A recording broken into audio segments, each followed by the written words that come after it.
Well, we know, don't we, that we want students to read increasingly longer and more challenging texts. But in order to do that, we've got to start students at a very supportive level. So in Flying Start, we have a range of books that obviously increase in difficulty as the students move in their developmental process. We take lots of considerations. It's easy to think that the vocabulary gets harder, and that's one consideration, but we're more thoughtful about that.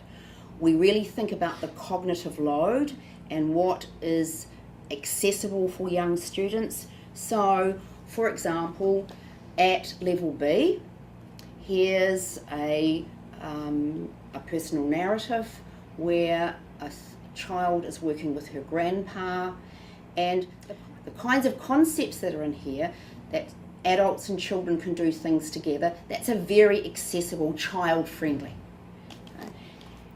If I move to the opposite end, to something at level L, then obviously at the conceptual level, at the concept or ideas level, we need to be both supporting but also challenging students.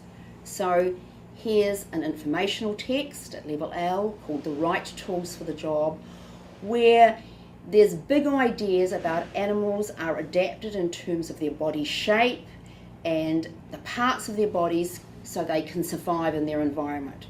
So across our levels, we increase at the ideas level. We're also very thoughtful about text layout and the overload of print. So at level D, we think very carefully about how much text is on a page for an informational text. Obviously, as you move through our levels, we've thought very carefully then about the challenges kids could be supported at as they read increasingly longer pieces of text. But we're always thinking, right from the beginning, right through, about the kind of visual support, about the kind of photographs that would support this. So there is a sequential increase in complexity, but it's very carefully nuanced. So students are supported right through this developmental process.